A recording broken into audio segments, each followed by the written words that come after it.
Welcome to another episode of I Know Jax. I hope you're having a great 4th of July weekend. Many of my friends have big barbecue parties this weekend, and I'm looking forward to the fireworks downtown. As you probably know, I'm not one of those people who can say I was born and raised in Jacksonville. Nope, I moved here and I actually chose to live here. As a city, Jacksonville has a lot to offer in my mind. The weather is nice, it's on the coast, and there's always a lot of cool stuff to do in Jacksonville. I've lived here for a few years now, and one of the changes I've seen is the changes downtown. We didn't always have cool things like GastroFest or even First Wednesday Art Walk, and Hemming Park has gone through a lot of changes too recently. There's a lot to see and do downtown, but one of my absolute favorite places to go is, of course, Sweet Pete's.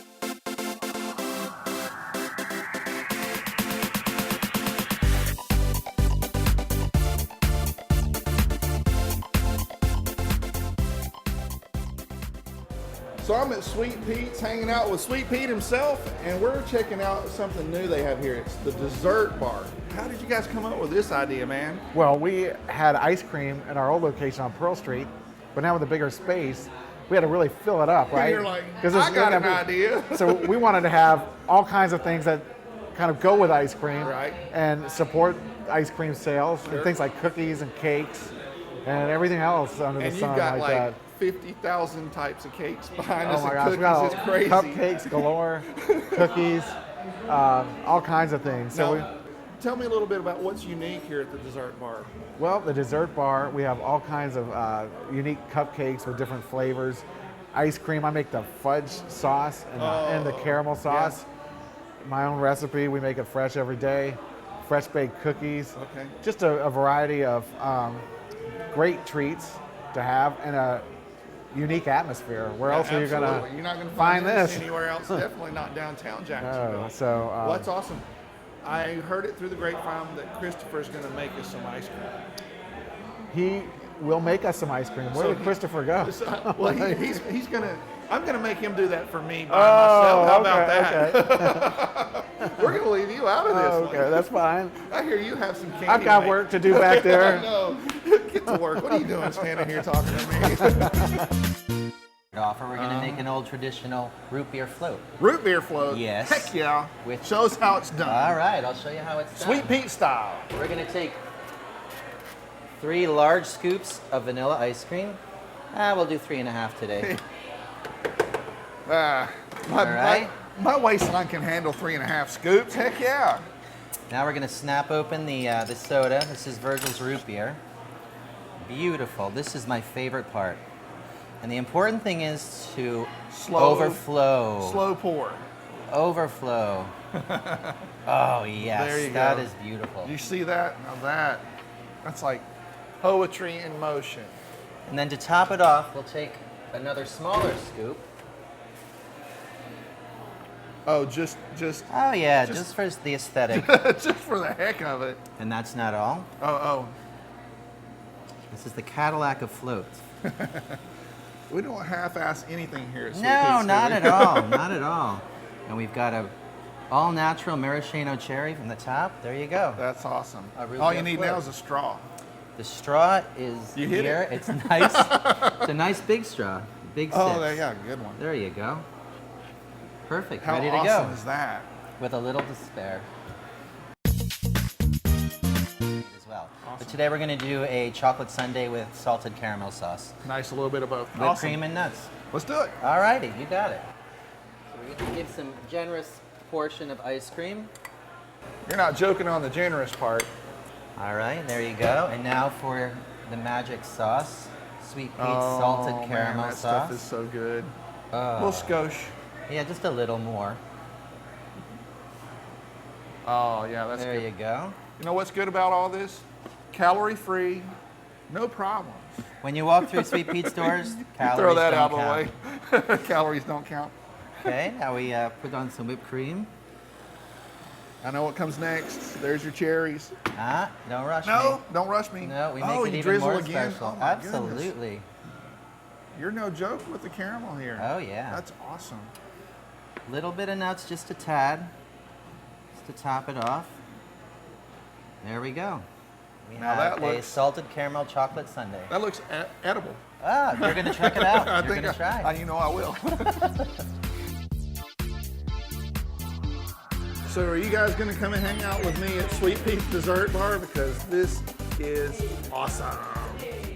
This summer we're working on a couple of road trip stories for I Know Jackson. I'm gonna be talking more about that soon.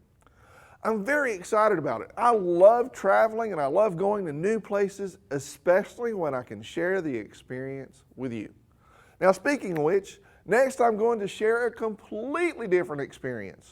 You'll enjoy this one, I promise. Hey guys, my name is Miguel Gallardo, goalkeeper for the Armada FC, and you're watching I Know Jax. Chris Chislett and I have a lot in common. He grew up in England drinking hot tea all the time. I grew up in North Georgia drinking iced tea all the time.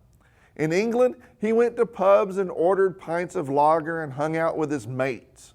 We in North Georgia would grab a six-pack at the convenience store and go to the lake and drink beer with my buddies. How both of us ended up together here in Jacksonville talking about wine, well, I can't really explain that. But we enjoy it every time.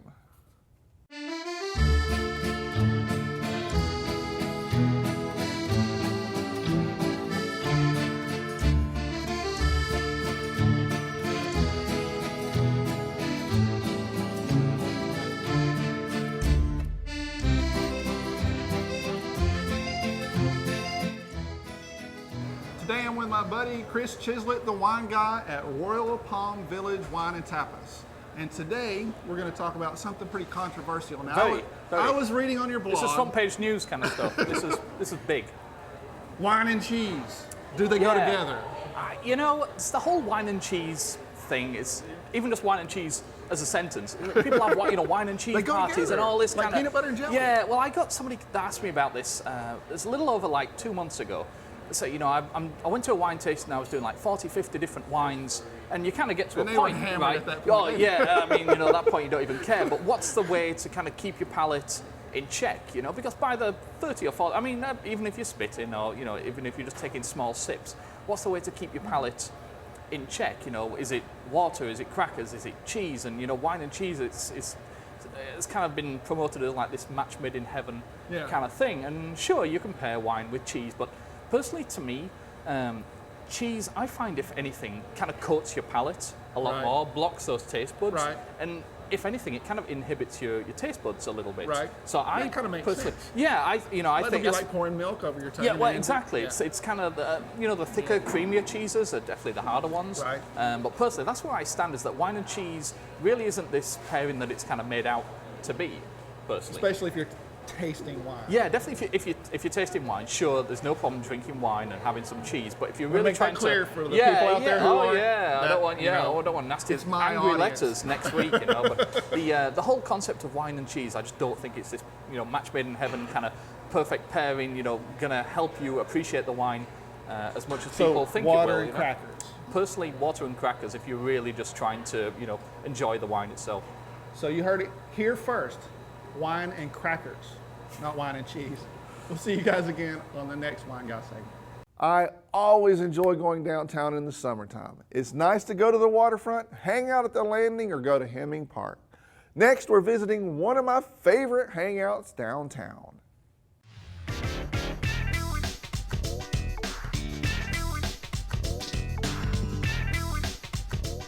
Today I'm at the Candy Apple Cafe with the bar manager Marlon, and Marlon's gonna make me something awesome. What's it gonna be, man? We're gonna make the golden apple cocktail today. It's one of our signatures here at All right, Candy man, Apple. let's get into it. Absolutely.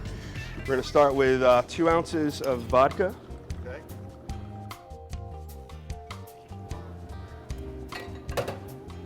a bar spoon of tasty Good old-fashioned apple butter. apple Heck butter, yeah. I'm from the North Georgia mountains. For me, I know what that's about. it's so delicious. It is. We're gonna do 1/2 ounce of lime juice, Gotcha. couple dashes of orange bitters, and then finally some half an ounce of velvet falernum. Falernum is a Caribbean cocktail. It's infused with a lot of herbs and spices, a little bit of vanilla, just kind of rounds it out a little bit. Nice, sounds good. Lots of ice, and a fantastic hard shake. Oh yeah. You've done this once before. Couple times. Nobody likes a lazy shake. Nobody likes a lazy shake. And it's good because you got it nice and frosty on the outside. I see Absolutely. It serves two purposes. You want to dilute the drink properly as well as chill it. And then to top it off, we are going to brulee Brulee. an apple slice. We got to get a torch involved here. Absolutely. Bruleeing a couple of slices of green apple there. So we take sugar in the raw, brown sugar, just kind of dust the apple a little bit, get the heat on there. If you could smell this, oh my goodness. Be careful, don't try this at home. Don't try this at home. Come see a professional. And there you are, the golden apple cocktail. Marlon also made a handcrafted cocktail called a Very Cherry Pop. It had sarsaparilla flavored whiskey, house-made cherry cordial, some lime juice, and ice. An old-fashioned southern flavor. Marlon describes this drink as an adult cherry coke, and he was right. The last drink was the signature drink at Candy Apple Cafe and Cocktails, the Seminole Club, named after the building.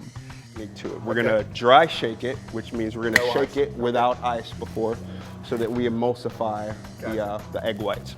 Hard shake as well. Big words, emulsify. That means make it frothy. Oh yeah. Yeah.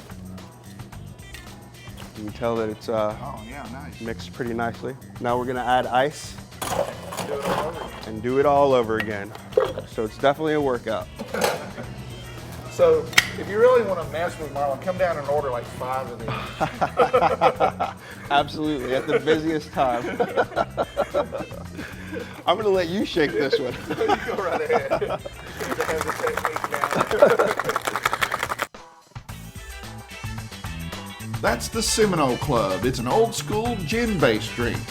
That's a good start on exploring the drink menu. So Candy Apple Cafe does both French cuisine and Southern cuisine. So Chef was nice enough to make me a little chicken and waffle to go along with the escargot and the crepes we have. This place is awesome. Besides the drinks, they got great food, and they're located in the Seminole building right next to us, or in the same building as Sweet Pete's. So come check them out and tell them I know Jack sent you. Didn't that look tasty? If you haven't been there yet, make sure to go check it out and tell them that I know Jack sent you. Next, we're going to take a look at what's happening around town. So let's take a look at what cool events we have this week. We've just finished celebrating America's birthday, and now it's time for another big birthday celebration. It's Tonka's birthday. I know what you're saying. Who the heck is Tonka? Well, he's sort of the unofficial mascot at Mosh, and he's turning 49 this year, so he's getting up there for sure. But that's not that unusual for an alligator snapping turtle. They can get old. Well, I think so. Every year he has an annual weigh-in on his birthday, so it's the only day of the year you'll be able to see Tonka out of the pond. There are lots of activities planned at Mosh for the big day, taking place on July 11th from 10 a.m. to 2 p.m. If I was going to start a band, I don't know if I would name the band Bare Naked Ladies, but guess what? It's worked out really well for the band in question. It's such a silly name that you remember it. Well, that's my 2 cents worth anyway. In any case, the Bare Naked Ladies are performing in St. Augustine. Their tour is called 2015 Last Summer on Earth Tour, and Colin Hay, a musician from another band with a funny name, Men at Work, is joining them for the tour. The Bare Naked Ladies are performing on July 11th at the St. Augustine Amphitheater. And we have more music for you. There's the Summer Jazz Series at the beach with Band of Destiny, Urban Jazz Coalition, and the headliner is Eric Darius. The concert takes place at the Seawalk Pavilion from 5 p.m. to 9 p.m. Sunday, July 12th. and this is a free concert. There's also quite a bit of sports going on in the River City. It all starts with a weigh-in.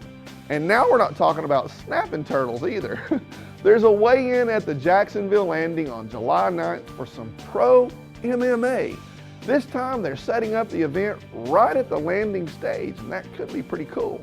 The House of Fame MMA Riverside Beatdown takes place at the Jacksonville Landing on July 10th. There's of course a lot of other events happening, so check out my post, Fun Things to Do in July, on iknowjax.com. That's it for today's episode. Don't forget to check out my daily videos on my website or on YouTube, and go get your tickets for the tequila tasting party we're having. You can find that info at iknowjax.com. Well, that's it. Have a great Independence Day weekend. I'll see you next week.